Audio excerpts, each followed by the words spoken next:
Bonjour Stéphane, Bonjour Pierre-Antoine. bienvenue pour un nouvel épisode de Regard Libre. Aujourd'hui, on va encore parler de Bruno Le Maire qui a fait, fait toujours des siennes. Donc, C'est notre favori. c'est notre favori. Je pense qu'il faudrait faire une série d'émissions spéciales sur Bruno Le Maire, épisode 1, épisode 2. Donc, Bruno Le Maire nous dit que l'État apportera les moyens pour éviter le naufrage de l'économie. Donc en 8 jours, 20 Quelle milliards bonne d'euros, nouvelle. ouais, 20 milliards d'euros de prêts ont été garantis par l'État à plus de 100 000 entreprises, indique le ministre de l'économie.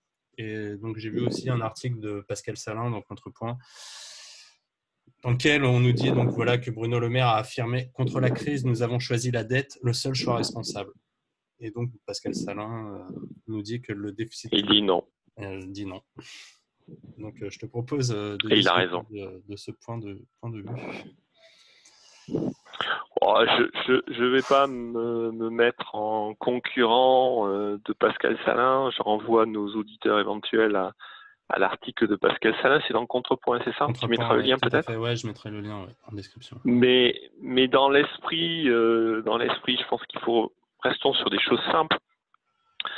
Observons d'abord que il y a eu en lien à ça, il y a eu un débat au niveau européen où il y a eu une discussion âpre avec les Européens sur un plan à 500 milliards, si je ne dis pas de bêtises, qui a été très compliqué à faire converger. Il semblerait qu'ils aient fini par céder, que l'Europe ait fini par céder et que donc effectivement ce plan à 500 milliards, c'est le même sujet pour moi, est fini par être accepté. Mais justement, je sors un petit peu de la perspective spécifique de Pascal Salin pour voir, pour m'appuyer sur les Européens, pour essayer d'expliquer pourquoi Bruno Le Maire est voilà, inqualifiable, on va dire. Voilà.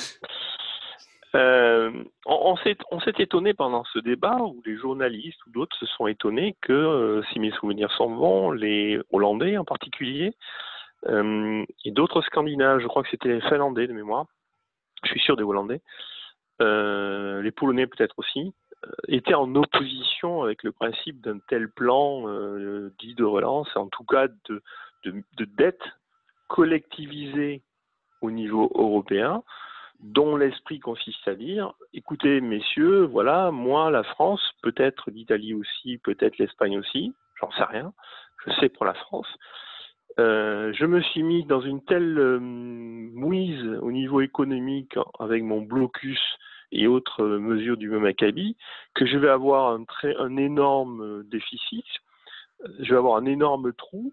La seule façon de régler cette question-là, c'est de m'endetter. Mais en fait, c'est de nous endetter, puisque l'Europe, c'est magnifique. Nous sommes solidaires, voilà, c'est ça l'idée, grâce à l'euro notamment, etc. Et donc, je viens me présenter ce plan à vous, Européens, pour que bien sûr vous l'approuviez et puis que nous partagions la dette ainsi créée. Et évidemment, les Hollandais et les Finlandais ont dit ah non, non, on n'est pas d'accord. Non, on n'est pas du tout d'accord. Nous, on est aussi touchés par le virus. Une autre différence, machin, mais nous, on a aussi des problèmes, mais ça nous conduit pas pour autant à créer des dettes, avoir une crise économique et avoir les dettes que vous avez, ce qui montre déjà qu'il y a d'autres solutions en réponse au virus.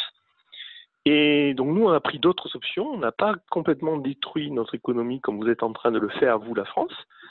Et donc, en gros, ce que vous êtes en train de nous demander, c'est de partager le financement de la dette que vous avez dans votre côté créée sur des décisions totalement stupides de destruction de votre économie, et qu'il s'agit donc que nous prenions en charge une partie du remboursement de la dette que vous avez créée pour mauvaise gestion.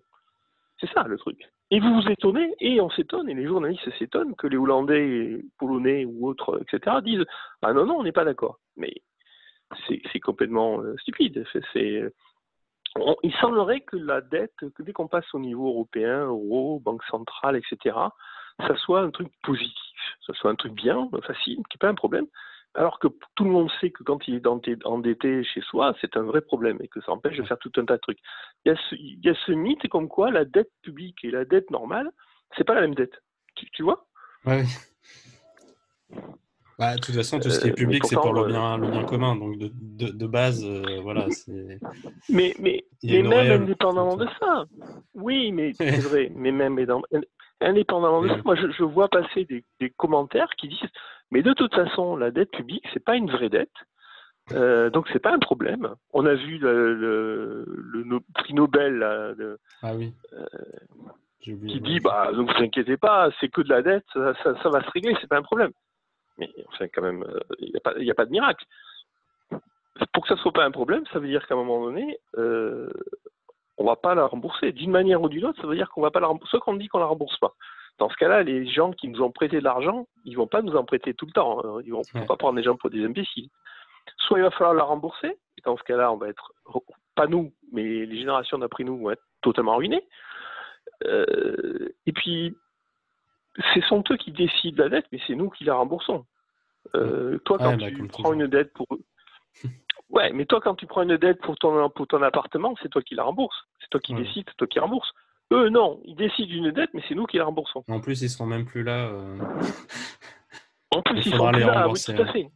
Donc, ils nous parlent de Voilà. démocratie, Ce mais sont en nos fait, les enfants gens qui... qui devront voter en théorie ne vont pas voter. Donc, Ah non, moi, je suis contre la dette, mais je vais pouvoir la payer, mes enfants, tout pareil. Et on trouve bizarre que les autres pays disent non. Il y a un vrai problème, quand même.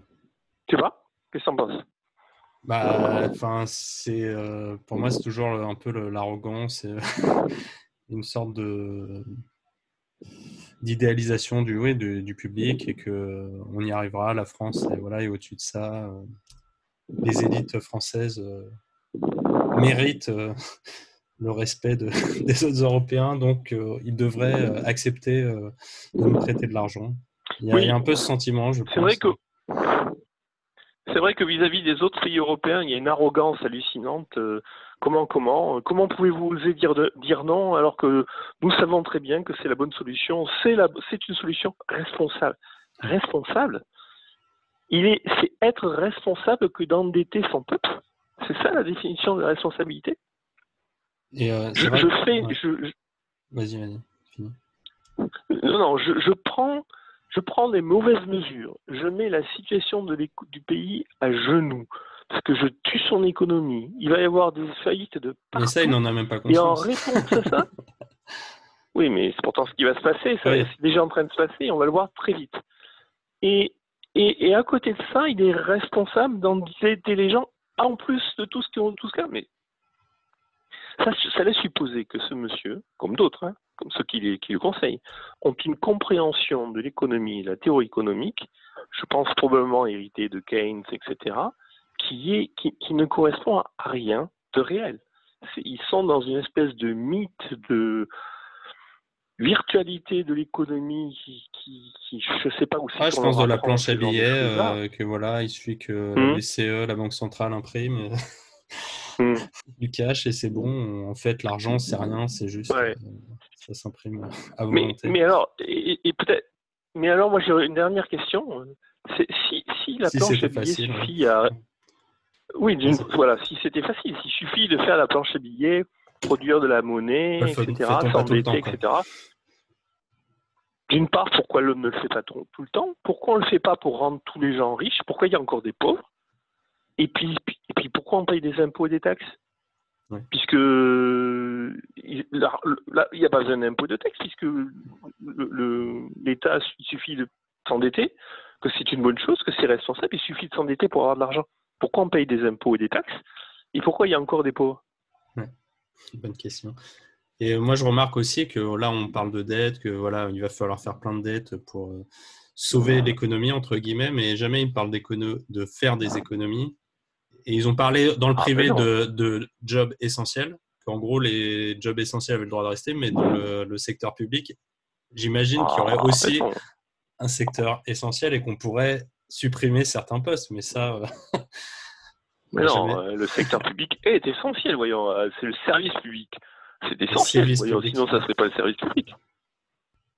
Ouais. Bah, enfin, voyons. Non, mais Voyons. c'est qu'il n'y a Mais, jamais, ce thème n'est jamais, bon, jamais évoqué. Après, on le sait pourquoi, mais bien sûr. Tu auras remarqué que la Poste, qui est censé être un service public essentiel, a publié officiellement sur son site, si tu regardes, je ne sais plus le phrase exact, mais en gros, ce que ça veut dire, c'est vu la situation, etc., ils se recentrent sur leurs fonctions essentielles.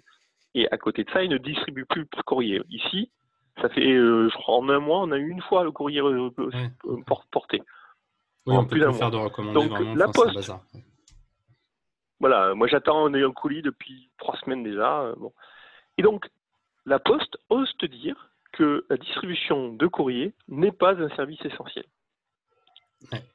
Et c'est comme certains députés qui sont dans leur maison de vacances et qui disent bon, je peux plus aller à l'Assemblée, je peux plus rien faire. Bah donc on peut supprimer ton job, on peut arrêter ton salaire. Ah, oui, et ça montre qu'ils sont totalement inutiles. Ouais. Tout à fait. Ou qu'ils sont superfétatoires. Voilà. Ouais, voilà. Mais tu as raison. Tu as raison. La dette n'est pas une chose responsable. Si la dette et la création de monnaie étaient réglées la question de la richesse et du financement, dans ce cas-là, il ne devrait plus y avoir de pauvres sur Terre et on n'aurait pas besoin de payer d'impôts ou de taxes, puisque de toute façon, on pourrait financer tout ce qu'on veut. Et tu as raison, à aucun moment on envisage de réduire la voilure ou de geler certaines activités publiques. Les fonctionnaires seront payés, bien évidemment, alors que tout un tas d'entrepreneurs ne le seront pas. Et ça, personne ne le dit, personne n'ose en parler, personne n'a quelque chose à relire. Heureusement qu'on a les Hollandais et quelques autres pour dire « Ah non, c'est pas responsable du tout ». Ça montre bien d'ailleurs, enfin moi c'était une réflexion que je me faisais sur le statut de fonctionnaire, le fait d'être payé quoi qu'il arrive, d'avoir un job où tu es payé quoi qu'il arrive, quelle que soit la situation, ce qui montre que en fait dans des cas vraiment graves, c'est complètement surréaliste. C'est non mais c'est un privilège, c'est contre le réel. C'est que dans la réalité, tu fais pas de business, tu travailles pas, bah t'es pas payé. Eux quoi qu'il arrive, c'est le monde se détruit, ils ont toujours leur chèque à la fin. Tu sais, on a parlé d'une des premières lois de l'économie qui est la rareté. Ouais. Il y a une variante de la première loi de l'économie, c'est que aucun profit n'est jamais certain. Si on avait dans une vie économique normale, si on avait la chance d'avoir des profits certains, ça veut dire qu'on aurait trouvé une poule aux odeurs, littéralement. Donc une autre loi de l'économie fondamentale, c'est aucun profit n'est jamais certain. Parce que les besoins des gens changent tout le temps, parce que la concurrence existe, parce que les besoins évoluent, etc. Or, effectivement, tu as raison, les fonctionnaires sont probablement la seule catégorie socio-professionnelle qui, par statut et réalité, a une certitude de ses profits. Ce qui montre bien que ces gens-là ne vivent pas dans la réalité du tout. Mais on ne le dit pas, et c'est pas un problème d'individu, c'est un problème de statut. Voilà, c'est pas de montrer les doigts à tous les fonctionnaires en tant que personne, mais le statut, bien sûr, est un statut privilégié, c'est clairement ce qu'on est en train de vivre. Ces gens-là vont passer à travers la crise, alors que d'autres ne vont pas, vont peut-être vont mettre la clé sous la porte et crever. Ok. Bon, mais il faut pas le dire, c'est pas bien, c'est pas politiquement correct. Il faut être uni derrière le président. Ok. Bon, merci Stéphane. Je t'en prie.